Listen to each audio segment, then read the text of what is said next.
인사드리겠습니다. 안녕하세요. 안녕하십니까. 교훈 나누기 전에 우리 주기도문 함께 외워보도록 하겠습니다. 시작. 하늘에 계신 우리 아버지여, 이름이 거룩히 여김을 받으시오며 나라의 임하옵시며 뜻이 하늘에서 이룬 것 같이 땅에서도 이루어지이다. 오늘날 우리에게 일용할 양식을 주옵시고 우리가 우리에게 죄 지은 자를 사하여 준 것 같이 우리 죄를 사하여 주옵시고 우리를 시험에 들게 하지 마시옵고 다만 악에서 구하시옵소서. 대개 나라와 권세와 영광이 아버지께 영원히 있사옵나이다. 아멘. 예. 오늘은 주기도문 강의 6번째 시간으로서 본문은 마태복음 6장 12절입니다. 방금 외웠지만 마태복음 6장 12절, 우리가 우리에게 죄 지은 자를 사하여 준 것 같이 우리 죄를 사하여 주시옵고 라는 이 구절을 통해서 오늘 함께 교훈 받도록 하겠습니다. 지난 시간에 우리는 주기도문의 구성을 계속해서 반복해서 말씀을 드립니다만, 주기도문의 6가지 항목 중에 앞선 3가지는 하나님의 필요를 아뢰는 것입니다. 그리고 뒤에 나오는 3가지는 우리의 필요를 아뢰는 것인데, 지난 시간에 우리가 우리의 필요를 아뢰는 것 중에 첫 번째가 뭐였습니까? 일용할 양식을 주시옵고 라는 부분이었습니다. 그래서 성경은 사람이 떡으로만 살 것이 아니요 하나님의 입에서 나오는 모든 말씀으로 살 것이라고 했는데, 그 말은 떡이 필요 없다는 말이 아닙니다. 분명히 우리는 그 삶을 살아가는 데 있어서 또 하나님 앞에 우리의 사명을 다하기 위해서 떡이 필요합니다. 그런데 이제 두 번째 우리의 필요를 아뢰는 것이 우리가 우리에게 죄 지은 자를 사하여 준 것 같이 우리 죄를 사하여 주시옵고라는 이 간구의 항목입니다. 자, 그리스도인은 떡으로만 살지 않죠. 뭘로 더불어서 삽니까? 그리스도인은 하나님의 입에서 나오는 모든 말씀으로 삽니다. 그러면 신앙의 차원을 떠나서 믿지 않는 세상 사람들은 그들은 떡으로만 살고 있을까요? 한번 생각해 보세요. 이것은 그리스도인뿐만이 아니라 모든 사람이 떡은 필요하지만, 양식은 필요하지만 양식만으로 살지 않습니다. 사람의 본성이 그렇지가 않다는 것입니다. 주기도문은 우리의 육신의 필요와 더불어서 영적인 필요를 아뢰는 기도인데, 영적 필요를 아뢰는 가운데 오늘 그 본문에서 죄 용서와 관련한 주기도문의 교훈이 등장하고 있습니다. 과연 이 12절에서 말하는 죄 용서와 관련한 교훈, 이것이 더 구체적으로 우리에게 교훈하는 바가 무엇인지 함께 생각해 보기를 원합니다. 그 팝의 황제 마이클 잭슨이 공연을 하면 을에 그 의료진들이 포진을 합니다. 그 공연장에. 왜냐하면은 열광하던 여학생들이 실신하는 경우가 많기 때문에. 마이클 잭슨이 많은 팬들을 죽였습니다. 물리적으로 죽인 것이 아니라 실신하다가, 그러니까 열광하다가 실신해서 죽게 한 팬들이 몇 명 있습니다. 마이클 잭슨이. 자, 그런데 그런 마이클 잭슨이 죽기 직전에 자주 했던 말이 외롭다였습니다. 그가 외로운 사람이라고 보여집니까? 그에 대해서 열광했던 많은 팬들이 있었어요. 열광하다 못해 실신해서 목숨을 잃은 사람들이 있을 정도로 그를 좋아하는 사람이 많이 있었는데, 그는 외롭다 하면서 생을 마쳤습니다. 자, 인간의 육체적인 필요, 그 이상의 필요가 무엇일까요? 신앙의 차원을 떠나서 마이클 잭슨은 왜 그 죽기 전에 그렇게 괴로워했습니까? 인간은 육체적인 필요가 채워져야 할 뿐만 아니라 그 이상의 필요, 관계적인 필요가 채워져야 합니다. 그것이 인간입니다. 인간은 혼자 살 수 있다, 없다? 없다. 자, 양식의 결핍으로 자살하는 사람은 없습니다. 북한에 아무리 식량이 부족해도 북한 주민들 자살하지 않습니다. 그러나 관계의 결핍으로 인해 자살하는 사람이 있습니까? 없습니까? 관계의 결핍으로는 자살을 합니다. 이것이 사람이에요. 그러니까 양식이 없어서는 자살을 안 하는데 관계의 결핍으로는 자살을 한다. 결국에 사람의 이 본성을 채워주는 것은 양식보다도 무엇이라고 할 수 있습니까? 관계라고 할 수 있는 것입니다. 관계. 그래서 인간은 결코 정서적으로 또 혼자 살 수 없습니다. 또 기능적으로도 혼자 살 수 없습니다. 동물들 중에 무리 생활을 하는 동물들이 있죠. 사자나 그런 것들은 무리 생활을 하는데 치타나 표범이나 그런 동물들은 평생을 혼자 살아갑니다. 짝짓기 할 때 그 상대를 만나는 것 빼고는 평생을 혼자 살아가요. 혼자 다 자급자족합니다. 사냥도 혼자 하고 이렇게 해서 평생을 혼자 살아요. 혼자 살 수 있어요. 그런 동물은. 그런데 인간이 혼자 살 수 있습니까? 없습니까? 인간은 결코 혼자 살 수 없습니다. 농사를 지은 적이 없는 제가 밥을 먹고 있어요. 그건 무슨 소리예요? 누군가가 나를 위한 수고의 혜택을 내가 보고 있다는 것입니다. 어업을 해본 적이 없는 내가 생선을 먹고 있습니다. 그건 무슨 소리입니까? 누군가의 수고의 혜택을 내가 받고 있는 겁니다. 인간은 혼자 살고 있지 않습니다. 그렇기 때문에요, 인간은 하나님 앞에서도 겸손해야 하지만 상호간에도 겸손해야 되는 거예요. 왜? 나 혼자 살 수 없기 때문에. 내가 수고하지 않은 어떤 영역에 있어서 내가 혜택을 누리고 있는 것 자체가 누군가의 수고의 혜택을 보고 있는 것입니다. 그러니까 결코 혼자 살 수 없어요. 인간은. 오히려 뭐 세상적인 잣대로 직업이 교수하고 농부하고 세상 사람들은 극명하게 차별을 하죠. 이 가운데도 교수님이 계셔서 죄송하지만, 자, 그런데 한번 생각해 보세요. 인간이 하나님 앞에서도 겸손해야 하지만 상호간에도 겸손해야 되는 이유. 자, 교수는 농부가 없으면 살 수 있습니까? 없습니까? 농부가 없으면 살 수 없어요. 교수는. 근데 반대로 농부는 교수가 없어도 살 수 있어요? 없어요? 있죠. 그러니까 사람의 그런 걸 가지고 차별하면 안 돼요. 차별을 해서는 안 되는 거예요. 그러니까 하나님 앞에서도 우리 인간 개개인이 겸손해져야 하지만 인간 상호 간에도 서로 간에도 겸손해야 되는 이유가 그것입니다. 결코 우리는 혼자 존재할 수 없습니다. 여기에 더 나아가서 그리스도인은 인간들의 사회적인 관계뿐만이 아니라 누구와의 관계가 있습니까? 하나님과의 관계가 또 있습니다. 이것은 인간관계보다 어떻게 보면 더 중요한 것이라고 할 수 있죠.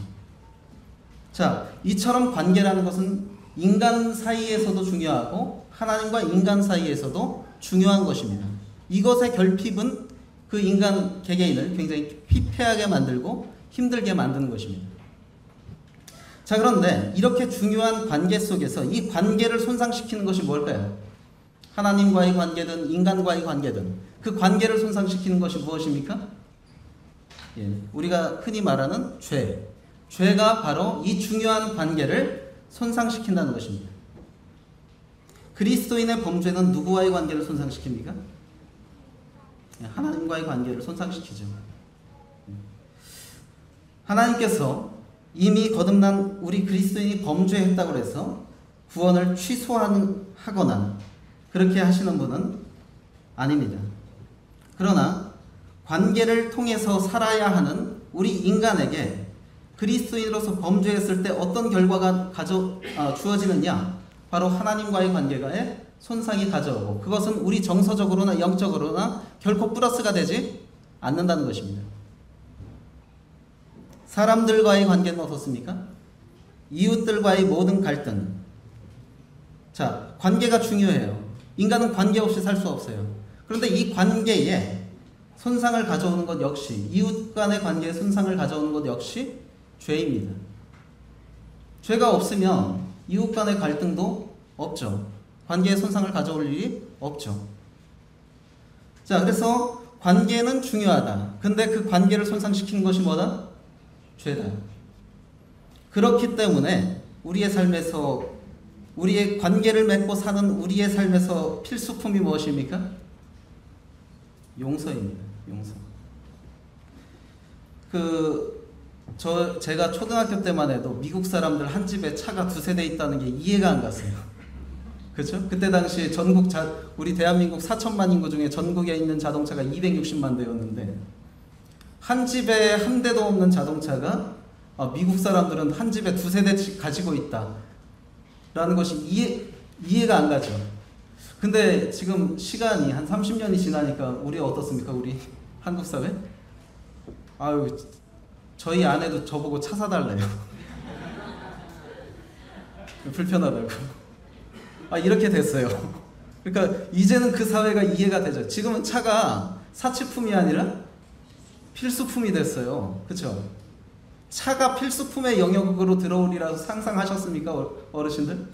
상상 못하셨죠? 근데 필수품으로 자리매김했습니다. 지금은 차 없으면 생활을 못해요. 그런데 우리 인간관계에서, 하나님과의 관계에서 정말 없어서는 안 되는 필수품이 뭐다? 용서다. 용서. 그 관계를 유지하기 위해서. 저는 이 용서나 사랑에 대한 교훈을 말하기가 제일 싫습니다. 왜냐하면 제가 제일 못하고 있는 부분이기 때문에 이것을 말하기가 참 힘들어요. 그럼에도 불구하고 주님께서 말하고 있는 부분이기 때문에 하나님의 말씀으로서 전하고 있지만 관계 유지와 회복에 용서는 필수적이라는 것이죠. 거듭난 그리스도인은 죄를 짓습니까? 안 짓습니까? 거듭난 그리스도인은 의인이잖아요. 의인이면 죄를 안 져야 되는데 현실적으로 그렇지 않죠. 우리는 거듭난 후에도 무수히 죄를 집니다. 아니, 오히려요. 저는 구원받지 않은 삶 20년, 구원받은 후 23년. 그러면은 20년과 23년 어느 기간에 죄가 더 많겠습니까? 수치적으로 23년의 기간이 더 많다고 해야 되겠죠. 왜냐하면 그 구원받기 20년에는 솔직히 대여섯 살 때까지는 제가 무슨 죄를 졌겠어요. 예?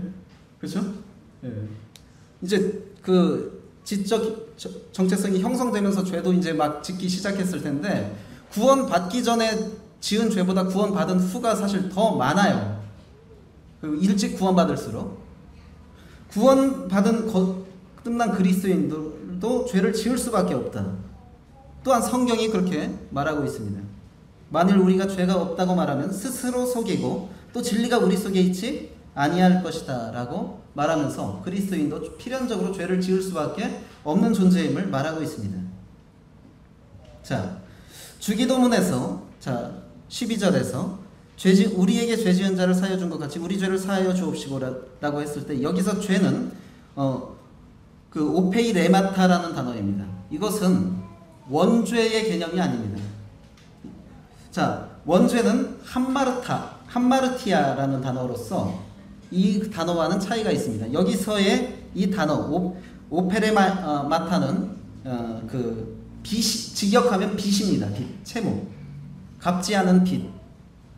그러니까 오늘 우리가 우리에게 빚진 자를 사하여 준 것 같이 우리 빚을 사하여 주옵시고. 하나님께 경제적인 개념으로 빚이란 단어가 사용될 리는 없죠. 이것은 하나님 앞에서의 우리의 책임, 우리의 의무, 그것을 다하지 않은 그런 죄를 의미하는 것으로서 더 요약하다면 우리의 생활 속에서 저질러지는 일상적인 품행에 관한 범죄입니다. 자, 하나님과 풍성한 관계 속에 거할수록 자신의 죄를 더 깊이 보게 되기 때문에 사도 바울의 고백은 어떻습니까? 주님을 섬길수록 마지막에 뭐라고 말합니까? 죄인 중에 내가 괴수다. 하나님 앞에서 자신을 볼수록 죄를 더 깨달을 수밖에 없다는 것입니다. 이 말은 반대로 말하면 자기 의에 사로잡힌 자가 하나님과의 관계가 좋다 말할 수 없습니다. 하나님과 좋은 관계에 있다고 한다면 더욱더 자신의 그 부족함, 연약함, 죄, 이것을 더 깊이 보게 마련인 것입니다. 자, 관계는 중요합니다. 근데 그 관계를 손상시키는 것이 죄다. 그런데 우리는 어떤 존재다? 죄를 지을 수밖에 없는 존재다. 그렇기 때문에 뭐가 필요한 것입니까? 용서가 필요한 것입니다. 죄에 대한 궁극적인 용서는 이미 그리스도의 십자가의 희생으로 이루어졌습니다. 우리는 그것을 염려할 필요는 없습니다. 죄의 궁극적인 심판은 죄의 삭은 사망으로서 영원 심판, 지옥이죠. 근데 그것은 그리스도의 희생의 피로 이미 다 값이 치루어졌기 때문에 우리는 그것에 대해서 염려하는 것이 아니라, 하나님과의 관계 속에서, 삶 속에서 저질러지는 범죄에 대해서 우리는 이제 경계하고 노력해야 하는 것입니다. 우리가 궁극적인 용서를 받았기 때문에 일상 가운데서 저질러지는 죄에 대해서는 무감각해도 되는 것입니까? 그런 건가요? 성경은 그렇게 말하고 있지 않습니다. 우리는 하나님과의 관계를 위해서 삶 속에서 저질러지는 범죄에 대한 용서가 필요합니다. 구원받은 이후 범죄하면 하나님께서 그냥 다 지나치신다. 우리는 그렇게 생각해서는 안 됩니다. 신자의 품행에 대한 심판도 하나님께서 하십니다. 어디서요? 영원 세계에서 하는 것이 아니라 이 땅 가운데서 하십니다. 고린도전서에서 주의 만찬을 오용한, 경홀히 여긴 그 사람들에 대해서 하나님께서 어떤 심판을 내리셨습니까? 너희 중에 약한 자와 병든 자, 심지어 죽은 자도 있었습니다. 하나님께서 이 땅 가운데서 신자로서 범하는 범죄에 대해서 분명히 심판을 하십니다. 벌 주기 위해서가 아니라 관계의 회복을 위해서. 그럴 뿐만 아니라 이웃과의 아름다운 관계를 위해서도 용서는 필수적입니다. 용서 잘 하십니까? 근데요, 저도 제가 그래도 용서 못하는 사람은 아니다라고 생각을 했는데, 가만히 생각해 보니까 저한테 치명적인 죄를 지은 사람이 많지가 않아요. 다 좋은 분들이잖아요. 여기 앞에 다 저한테 잘해주시는 분들이고. 근데 제가 어렸을 때 아주 가슴 깊이 맺히게 한 그런 사람들을 떠올리면요, 지금도 만나서 한번 안 갚음해주고 싶은 그런 생각이 막 들어요. 그러니까 제가 용서를 잘하는 사람이 아니더라고요. 용서는 나에게 무난한 사람을 용서하는 그런 게 용서가 아니라, 나에게 정말 치명적인 상처를 준 그 사람을 용서하는 것이 진짜 용서예요. 근데 내가 그렇게 하고 있지 못하다는 것을 봤습니다. 죄 용서를 위해서 우리가 기도해야 되는데, 우리는 첫 번째로 하나님 앞에서 회개해야 합니다. 회개는 구원받을 때 하는 회개가, 단회적인 회개가 있는 반면에 우리의 삶 가운데서 매일같이 해야 하는 회개가 있습니다. 어떤 이는 또 자백이라고 하는데, 요한일서 1장 9절에 뭐라고 말하고 있습니까? 만일 우리가 우리 죄를 자백하면 그는 미쁘시고 의로우사 우리 죄를 사하시며 우리를 모든 불의에서 깨끗게 하신다 라고 말하고 있습니다. 자백은 매일 해야 합니다. 구원받을 때 하는 회개는 한 번이면, 일생 가운데서 한 번만 하지만 우리의 일상 가운데서 저질러지는 그런 죄에 대한 회개와 자백은 매일같이 수시로 해야 하는 것입니다. 죄에 대한 자백은 기도의 중요한 요소죠. 믿음의 선진들의, 성경에 나타난 믿음의 선진들의 기도를 보면 자백을 빼놓지 않고 있습니다. 또한 그것은 죄의 형벌을 피하기 위해서가 아니라 하나님과의 관계 유지를 위해서 하는 것입니다. 우리가 내가 자백 안 하면 하나님께서 나의 벌 주실까봐 그게 무서워서 자백하는 게 아니죠. 자백하는 이유가 뭐예요? 하나님과의 원만한 관계를 계속해서 유지하기 위해서 자백을 하는 것입니다.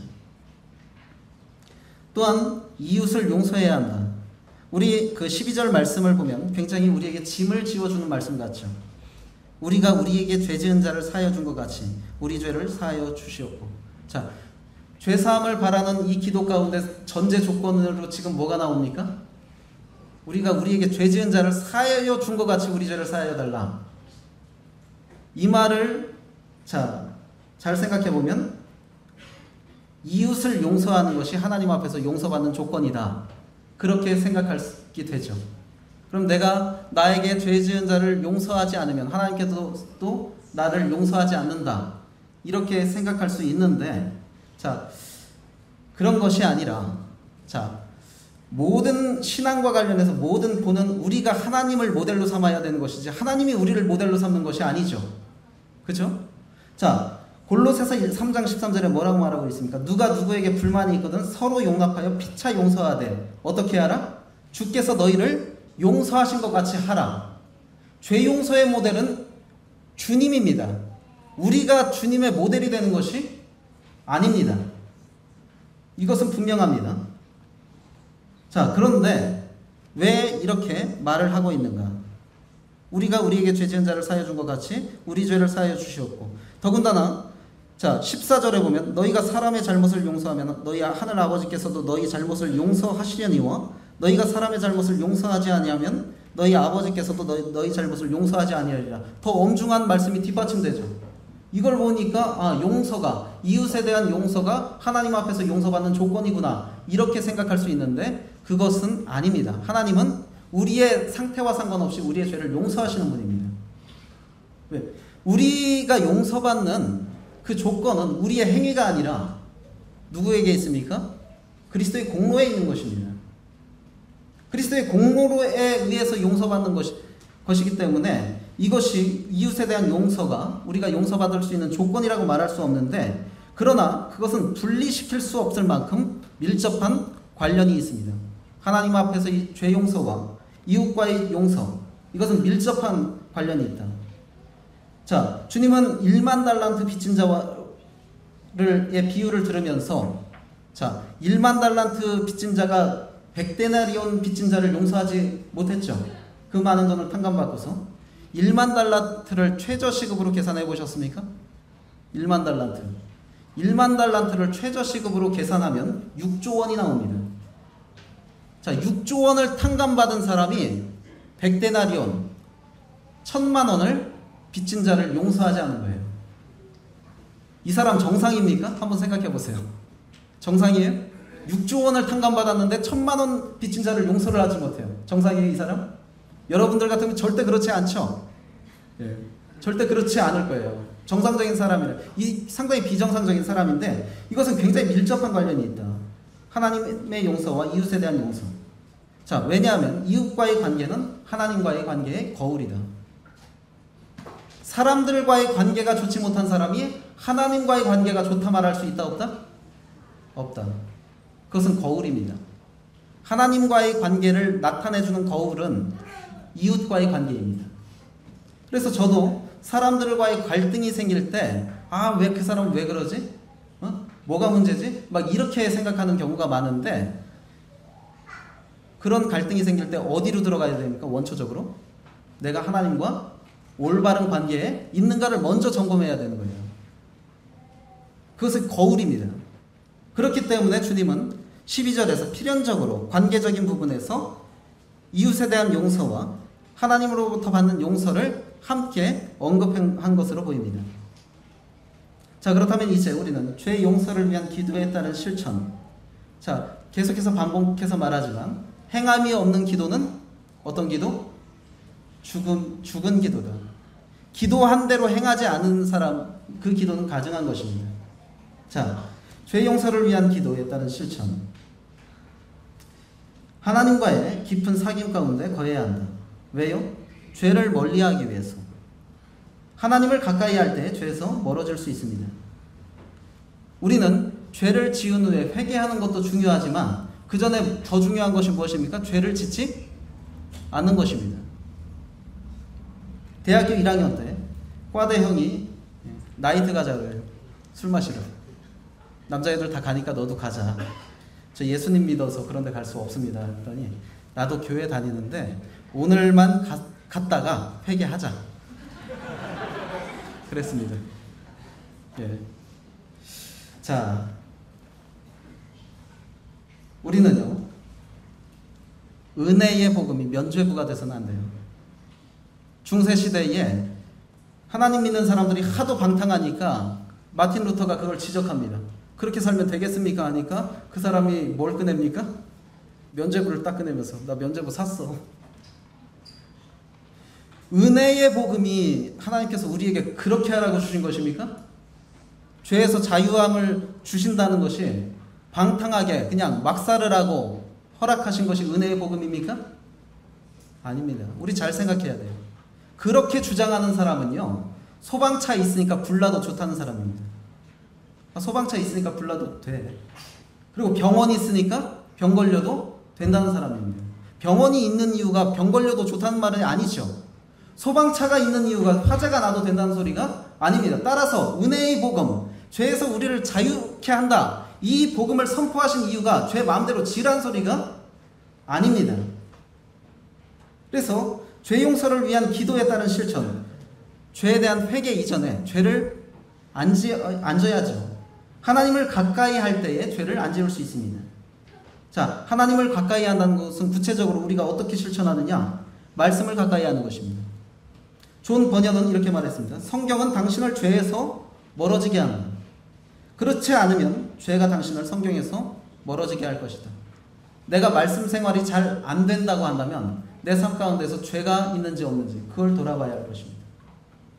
또한 기도 역시도 하나님을 가까이 하는 우리의 구체적인 실행인데 기도는 그 자체가 죄의 깊이입니다. 자, 사무엘이 뭐라고 그랬습니까? 나는 너희를 위하여 기도하지 않는 죄, 기도하기를 쉬는 죄를 결코 범하지 않겠다. 기도 안 하는 것 자체가 뭐다? 죄다. 그러니까 내가 죄인이 안 되려면 어떻게 해야 된다? 기도해야 된다. 또한 기도 자체가 자백의 그 실행이기 때문에 죄의 처리의 행동이라고 할 수 있는 것입니다. 죄 용서를 위해서 우리는 또 어떻게 해야 합니까? 영적으로 성장해야 합니다. 우리는 이웃을 용서해야 되는데 참 안 돼요. 나에게 소소한 잘못한 거 그건 용서하는 것은요 구원 안 받은 사람들도 할 수 있습니다. 근데 치명적인 잘못한 그 사람을 용서할 수 있는 거예요. 장군의 아들 영화를 예전에 보셨는지 모르겠지만 김두한이 불량배로서 헌병대 장교를 구타하죠. 그래서 헌병대에 잡혀 들어갑니다.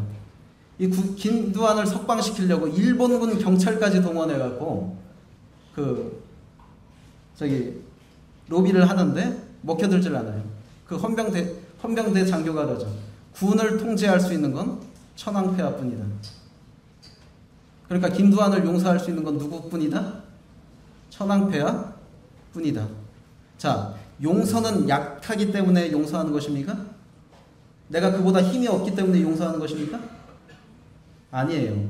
용서는 강한 자가 할 수 있는 것입니다. 강하기 때문에 용서할 수 있는 거예요. 약한 사람은 용서할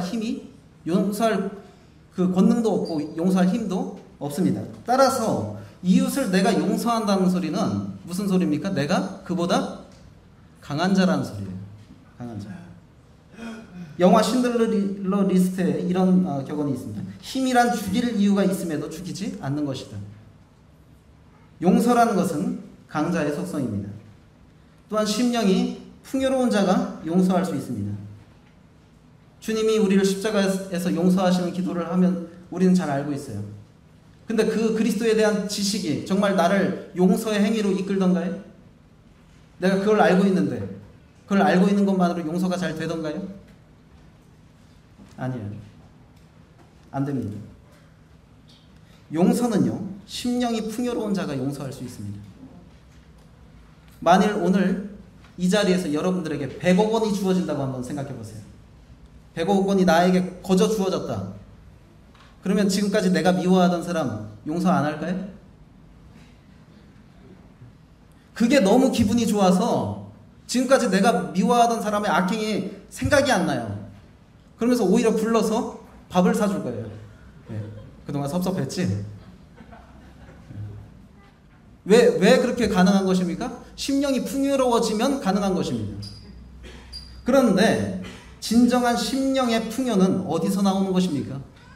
누구에게서 나오는 거예요? 하나님에게서 나오는 거예요. 그러면 그 하나님과의 사귐이 결핍된 그 사람이 심령이 풍요로워지겠는가 하는 것입니다.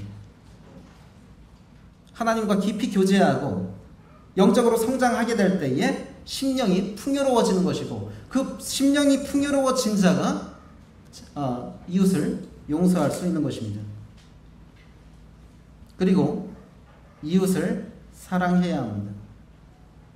사랑의 결정체는 무엇으로 나타납니까? 용서로 나타납니다. 용서에 이르지 못하는 사랑은 온전한 사랑이라고 할 수 없습니다. 자, 세리들도 그렇게 하죠.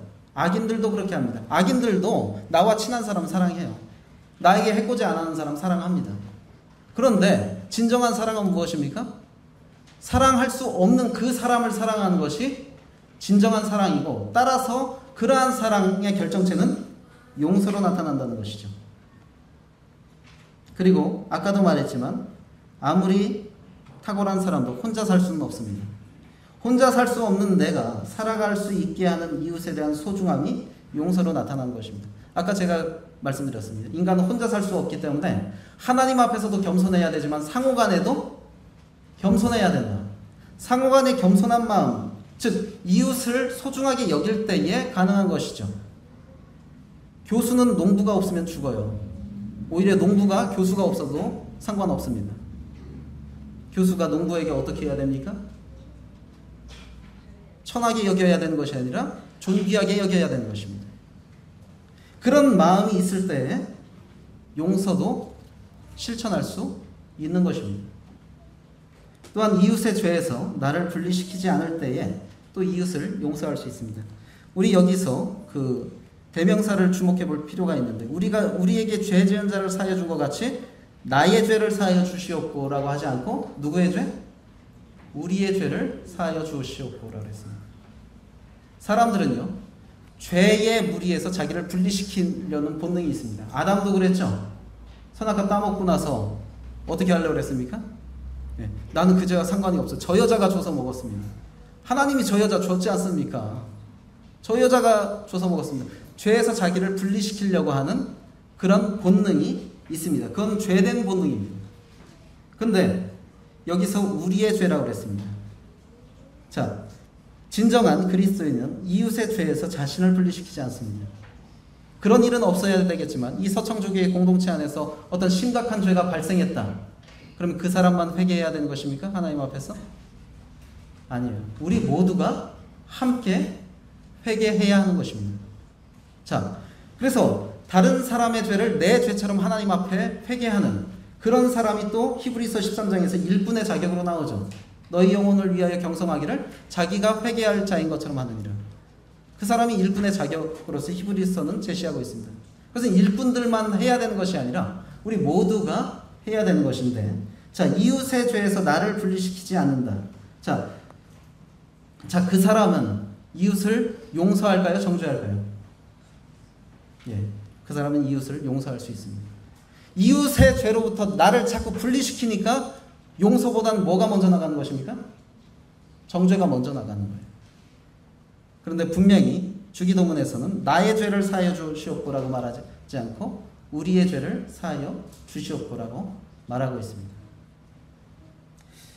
교훈을 정리해 보겠습니다. 인간은 떡으로만 사는 것이 아니라, 자, 뭘 추구합니까? 관계를 추구하죠. 관계의 결핍이 오히려 인간에게 더 치명적입니다. 그런데 이 관계의 유지를 위해선 사랑이 필요한데 우리는 범죄할 수밖에 없는 존재입니다. 그렇기 때문에 필연적으로 그 관계의 유지를 위해서 뭐가 필요하다? 용서가 필요하다. 용서. 자, 그것은 사랑을 지닌 자만이 가능한 것입니다. 그렇게 했을 때에, 우리가 서로 용납하고 사랑을 실천할 때에, 자, 우리는 우리를 용서하시고 사랑하신 하나님과 더 가까워질 수 있는 것입니다. 그것을 기억하시고 우리 가운데 이런 용서의 그런 그 덕목이 잘 실천되기를 바랍니다. 기도하시겠습니다.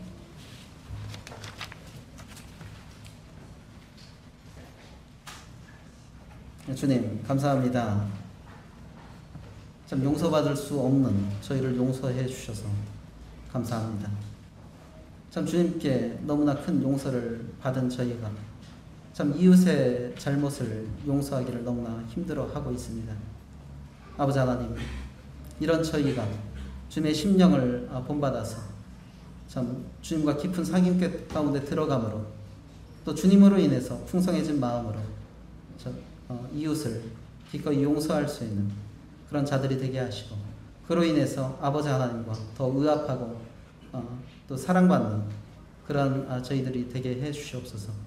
감사드리며 주 예수님 이름으로 기도했습니다. 아멘.